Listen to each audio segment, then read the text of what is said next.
Hello everyone, this is Anne from Odulcina Scrap. Sorry I missed 1 week. That video was not ready and it was the Christmas time and the New Year time and I just skipped a week. I thought you would understand. Alright, so today I'm not showing you any new stitches. It's just going to be creating kind of a big cluster using the French knots and doing flowers with leaves and the green around some flowers. So it makes me think about hydrangea flowers, but there can be other types of flowers, I guess. And for this example, I'm using one of those threads that the color changes within the same thread. So I'm using only 3 out of the 6 threads. And you're gonna see when I do those kinds of flowers with a thread that changes the color, it's giving a neat effect because instead of having just one solid color for my flower, there's gonna be a range of shades and and colors within the same flower. The only thing you need to remember if you're using a thread that the color changes like that is that you kind of need to spread your knots because look at that. The 2 knots that I've done are pink and they're one beside the other one. So if I'm not moving around, I would have them all grouped together, like all the pink together, and then it will change to another color or shade. And yeah, so the best effect is to move around. So you're gonna see while I'm stitching the flower, I am moving around, like depending on which color it is. Sometimes I need to look at the thread and see which color is coming or how far it is before it changes color, so I can try to manipulate a little bit the variation of the color. So you have to watch the change in color on your thread if you're using a thread that changes color. But the same technique is works great too with just a thread that the color doesn't change as well. It's not a big deal. Or you could mimic that. You take 2 or 3 colors that works well together.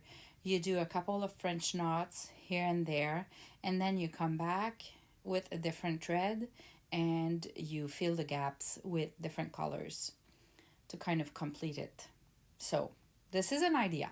Now to do a nice flower, cute flower, you need as well to have a variation with the size of your French knots. So maybe in the middle the French knots are bigger, so you do 3 or 4 tour around the needle, but then when you go on the outside of the flower, you can try to do just one tour, or you go around your needle just once or twice, and then it creates a smaller French knot, and then it gives an effect. And sometimes you just want to fill a little gap or just make just a little notch more to so it's equilibrate and the shape of the flower looks nice.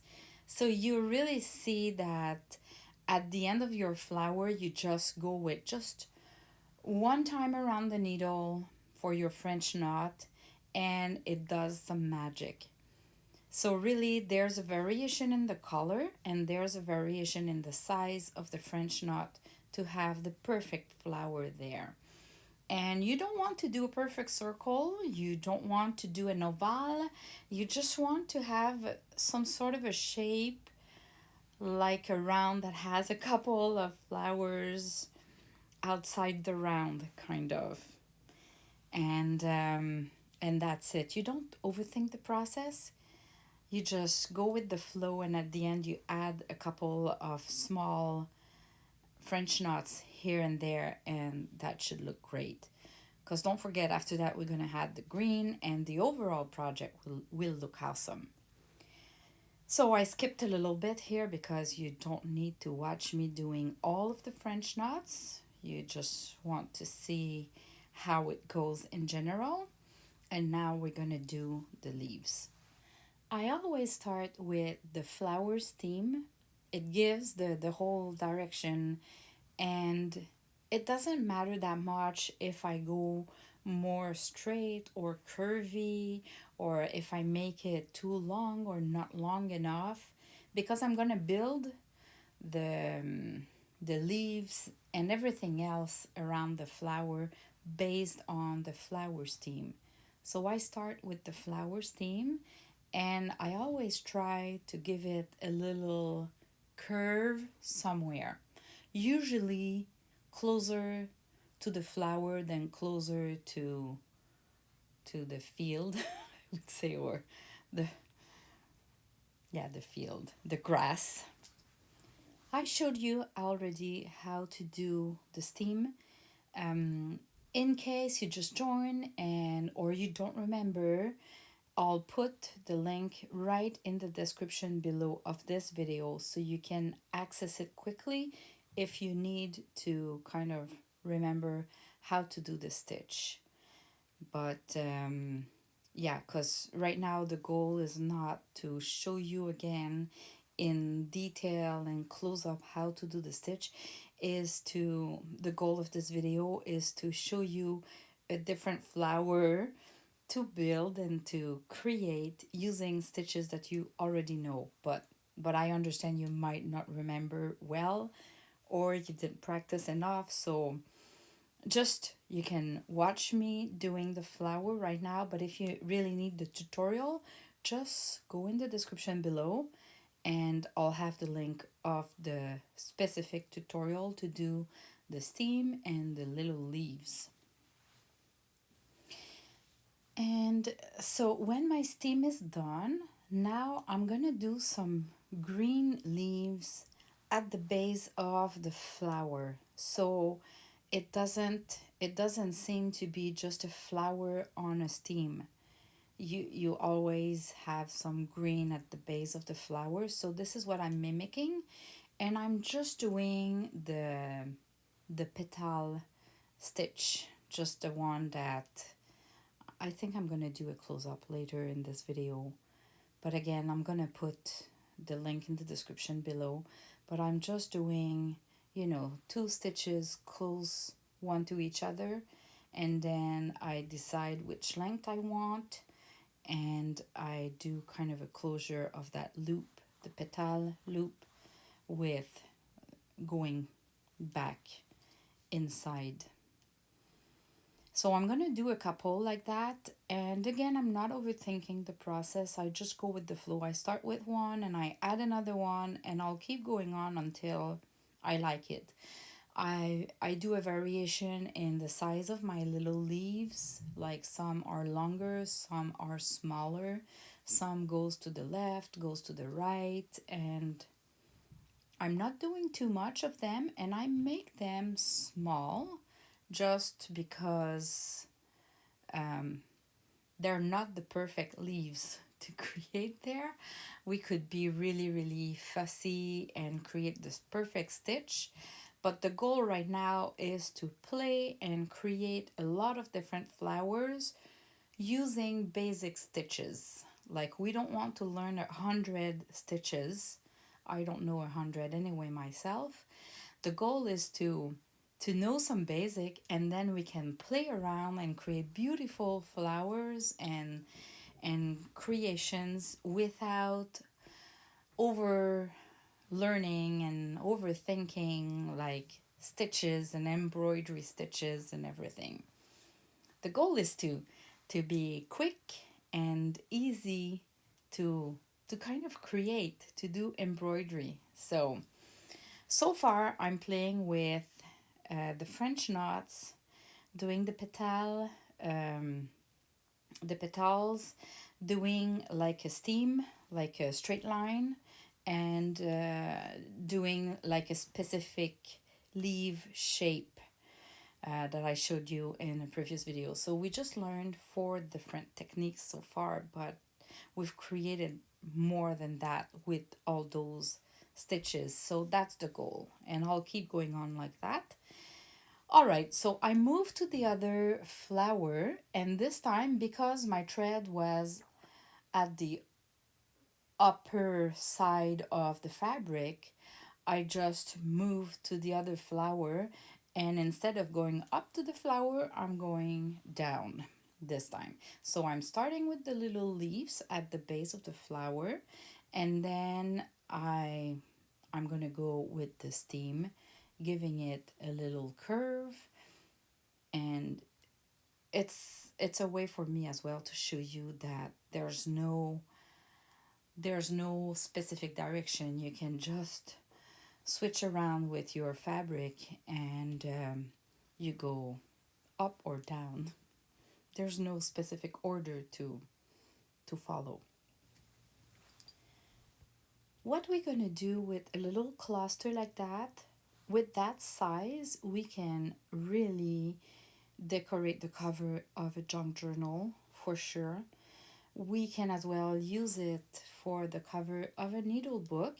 Instead of printing on fabric, we can use this little piece there of snippet to decorate the cover of something. Or we can just at the end add a layer of fabric to hide all the stitches at the back, like the threads and the knots and everything at the back of it, and just use it like floating with a little pen on a page of your journal. Like, I always do projects like that without having any specific idea of what I'm gonna do with it at the end. So I have a little stash of cluster that I've created of colors that I know I love, like the baby pink or baby blue, or really like a light yellow or white with soft pink.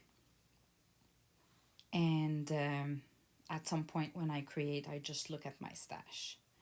So you saw I've added, it went fast because I skipped it, but I did a couple of smaller stem of flowers or grass at the base of the flower.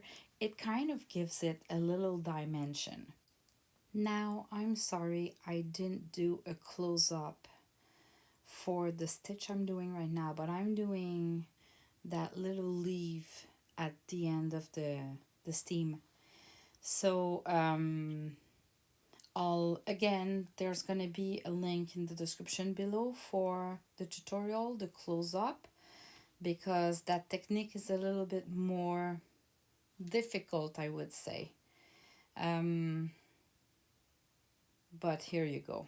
I cannot really redo the video, so just just look at how it goes. What you want to do is you go from a side of the stem and you kind of cross to the other side of the stem, and you go on from a side to the other one, and it kind of create that perfect little leaf at the end. I'm doing a close up now, but it's still not enough, I think, for you. So really, if you need the tutorial, I suggest you watch the official tutorial for doing those little leaves. And even if you don't do those little leaves perfectly, don't worry too much, because the overall of the project, you won't really see all of the little things that you did not do perfectly. So don't restrict yourself. Just try, and with time you'll be better at doing those leaves, but you have to start somewhere. And so far, I've never rejected any of the leaves that I've done, even if they were not perfect.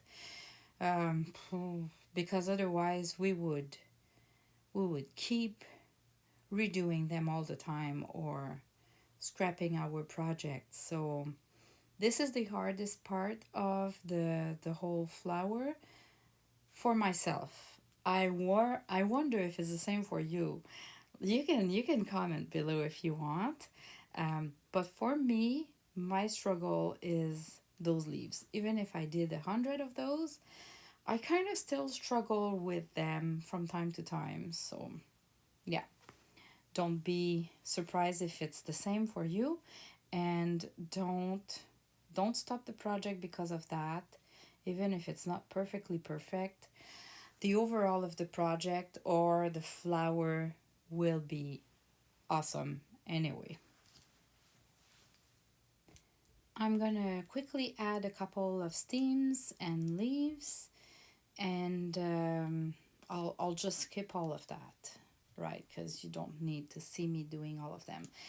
For this last steam, I thought I would do a leaf, and then I thought it would be a better idea to do like a tiny small flower that is starting to blow. So I just took back my thread for the flowers, and just did 4 or 5 stitches just there like that, like if it's the small beginning of a flower. So if you don't like to do the leaves, you can just do more flowers too. That works too.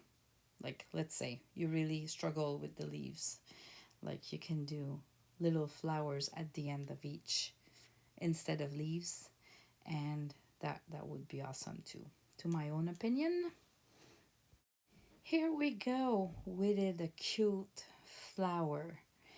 And now I'll just do some French knots all around to kind of stitch the cheesecloth to the fabric, the cotton fabric behind, on the edges at the top. It makes me think like little clouds or whatsoever. They're cute. I love French knots.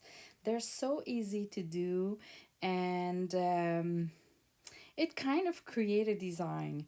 I don't know if it's because I love polka dot that I love doing French knots like that here and there everywhere, but it kind of feels the gaps or add an element to my projects, I find, and that totally works for me. So if you like my style, don't forget you just add a couple of French knots here and there, and it does magic. What I like with the French knots too is that I can play with my fabric, give it a fold or remove a fold or move it aside a little bit, and I can kind of add the stitch right where it needs to be to control the folds. So you're gonna see this last portion of the white sky, let's say. I'm gonna create one fold in the top left corner there. Just watch. Um, Here I can take my fabric, give it a fold, and with the French knot, I kind of stitch it right there. So this is why I love the French knot so much. It's because I really use it to design where my folds are, or if I need to remove one, I can play with that without a sewing machine, without glue, without anything else.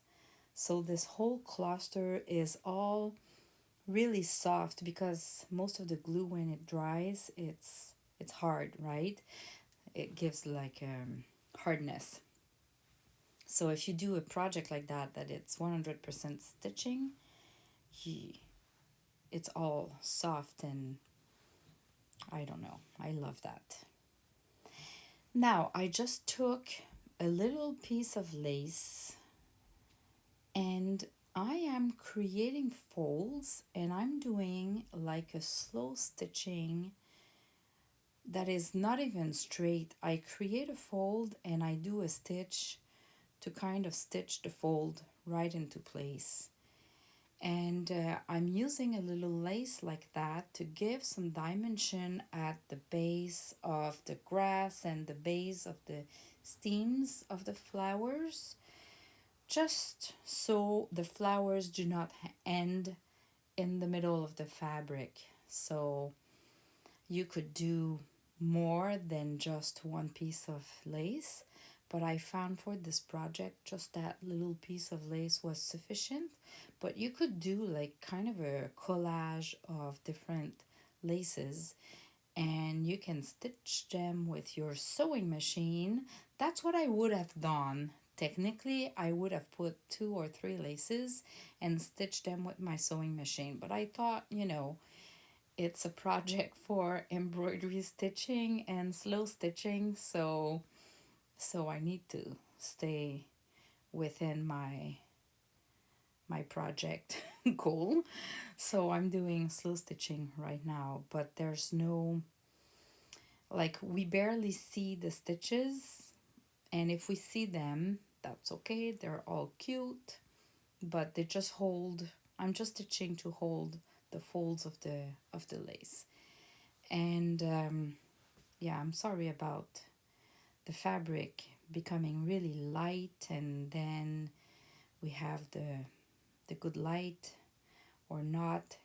It depends on, I'm guessing I'm gonna pay attention for my next video, but I think it's when I bow my head closer to my stitches that it changed the light in the video. So I'm gonna, now that I saw that, I'm gonna be more careful in my next video, but for now, I hope you can understand. And here we go. This is the little cluster. Thanks everyone for watching, and see you in the next video.